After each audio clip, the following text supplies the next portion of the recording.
Hello friends, आज हम देखेंगे कंज्यूमर प्रोटेक्शन एक्ट 1986 और 2019 के बीच में क्या क्या डिफरेंसेस है, क्या क्या चेंजेस आए। तो चलो स्टार्ट करते हैं। फर्स्ट टाइम अमेंडमेंट हुआ था 2020 में, इसलिए ज़्यादा इम्पोर्टेंट है। कंज्यूमर प्रोटेक्शन एक्ट 1986 को कोपरा के नाम से भी जाना जाता है। Consumer protection act 1986 is an act of the Parliament of India enacted in 1986 to protect the consumers in India। यह जो एक्ट है 1986 पार्लियामेंट ऑफ इंडिया के द्वारा 1986 में बनाया गया था, जो कंज्यूमर्स हैं, जो उनके राइट्स हैं, उनको सेफ रखने के लिए। The act was passed in assembly in October 1986 and come into force on December 25, 1986। जो ये एक्ट था 1986 वाला, ये असेंबली में पास किया गया था अक्टूबर में, पर जो इसे फोर्स में लाया गया था ना, ये लाया गया था 25 दिसंबर 1986 में। तो चलो आगे हम देखते हैं कि इसमें क्या क्या चेंजेस हुए थे, क्या क्या था इसके बारे में।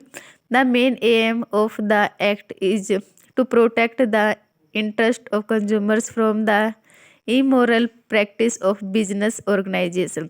जो मेन एम था ना 1986 एक्ट का, वो ये था कि जो इमोरल मीन्स कि जो सही नहीं है कंज्यूमर्स के साथ बिहेव, जो वो बिहेव किया जा रहा है ना, जैसे कि गलत एडवर्टाइजमेंट देना, गलत प्राइस पे उनकी मनपसंद चीज़ों ने ना देना, उनको धक्के से कोई प्रोडक्ट या सर्विस सेल करना, ये सब देखना इसका मेन एम था कि ऐसा कुछ कंज्यूमर्स के साथ ना हो जो कि बिजनेस ऑर्गेनाइजेशन करती है।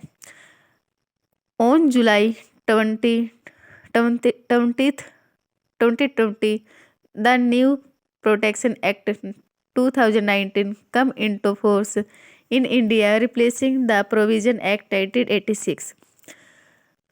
20 जुलाई 2020 को एक नया प्रोटेक्शन एक्ट हुआ जो फोर्स में लाया गया और जो बना था 2019 में, come into force and India replacing the previous act 1986।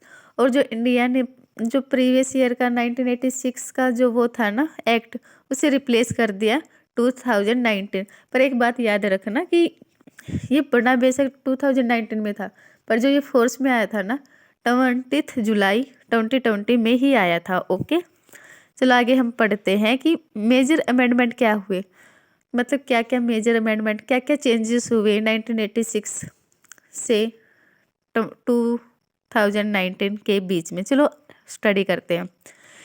It covers e commerce transaction. The new act has widened the definition, now includes any person who buys and goods whether thought offline और online transaction, electricity means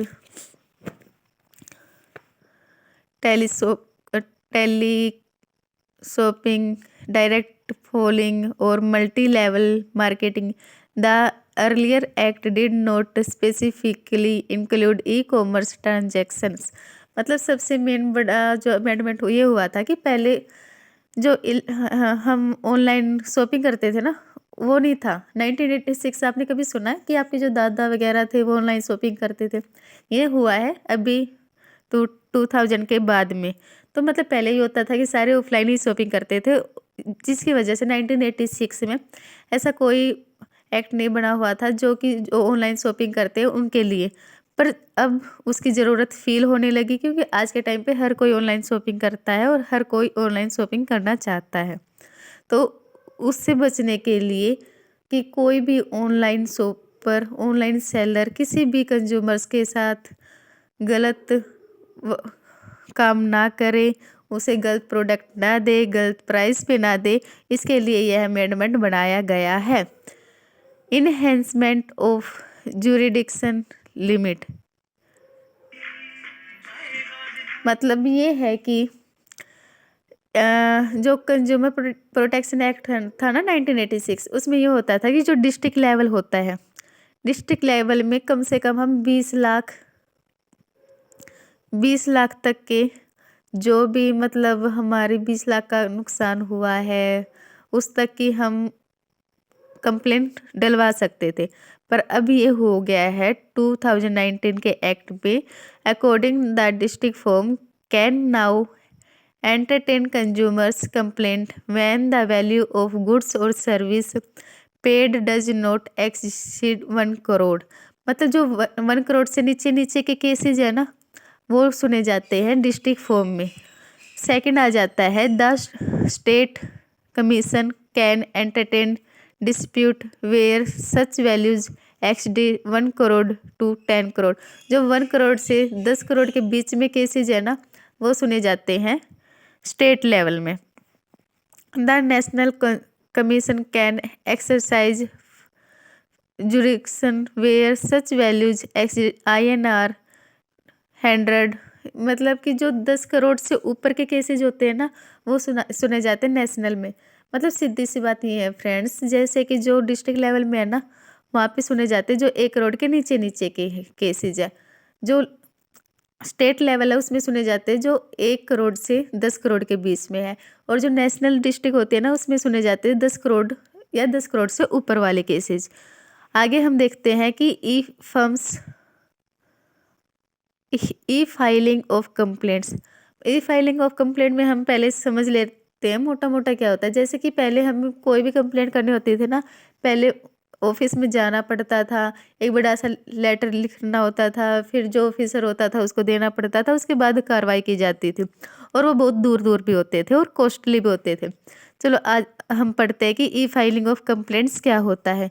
the new act provides flexibility to the consumers to the complaints with the jurisdiction consumers form locked at the place of residence on work of the consumers.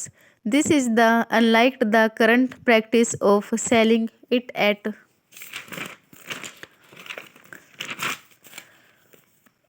in place of purchase or where the seller has its registered office address. मतलब ये है कि मतलब जो भी हम complaint करते हैं ना वो हम कहीं पे भी, हमारा चाहे ऑफिस कहीं पे, हमने चाहे सेल कहीं से किया हो, हम कहीं पे भी बैठ के कर सकते हैं। और जो वो आते हैं ना शिकायत, मतलब अगर हम किसी को शिकायत करते हैं तो जब वो कंप्लेंट आएगी ना सेलर के पास तो वो उसके ऑफिस में खुद ही पहुंच जाएगी। जो ऑफिसर होंगे वो खुद ही पहुंचा देंगे। जो कंप्लेंट करने वाला उसको इस चीज़ की टेंशन लेने की ज़रूरत नहीं है कि वो खुद दे के आएगा कि हाँ भी मैंने कंप्लेंट कर ली। नहीं, उसे सिर्फ ऑनलाइन कंप्लेंट करनी है। उसके बाद आ जाता है establishment of central consumer protection authority. मतलब पहले जो कंज्यूमर प्रोटेक्शन एक्ट था ना, हाँ चलो बन गया था, काम भी होता था पर इतना फोर्सफुली नहीं होता था, मतलब कोई अथॉरिटी नहीं बनी थी इसके लिए। चलो अब देखते कि अब क्या हुआ है। The new act proposes the establishment of a regulatory authority known as the central consumer protection authority with wide power of enforcement. मतलब पहले कोई नहीं थे पर अब बन चुकी है central consumer protection act authority, जिसमें इम्पावर भी है। और ये जो ऐसी अथॉरिटी है जो कार्य करने की, जिसके पास शक्ति है कि ये कर सकती है, ये कंज्यूमर्स के राइट्स को सेव कर सकती है। चलो आगे हम पढ़ते हैं। The CCPA will have an investigation wing headed by a director general which may conduct inquiry और investigation into consumers law violence. मतलब जो इसके डायरेक्टर्स होते हैं ना, जो कंज्यूमर्स पे वोलेंस हुआ है उसके खिलाफ आवाज़ उठा सकते हैं, उसके खिलाफ पनिशमेंट भी दे सकते हैं। प्रोडक्ट लाइबिलिटी और पेनल कंसिक्वेंसी कि मतलब जिसके खिलाफ हम कंप्लेंट करवाते हैं वो कौन कौन हो सकते हैं, कि कौन पेनल कंसिक्वेंसी भी हो सकती है, नहीं कौन कौन लाइबल है कंप्लेंट के लिए।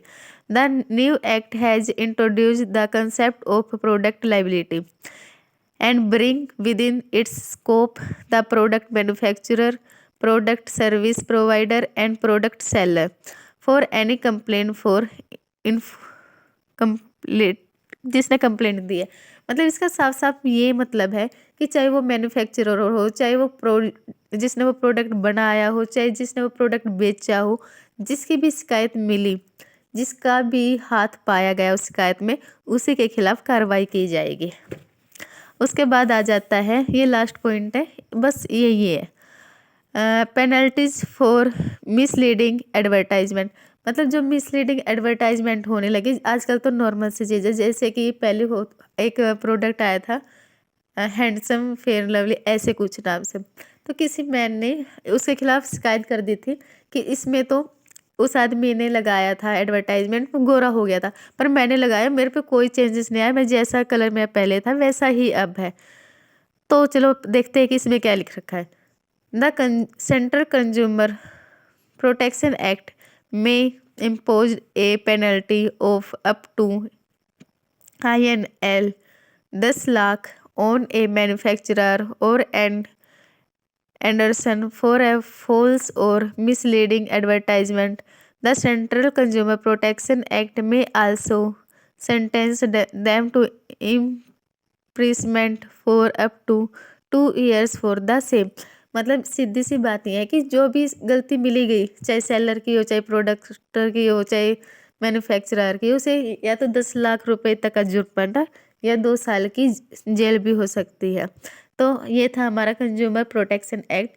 अगर आपको थोड़ा सा भी समझ आया हो, please like share and subscribe करें। Thank you everyone.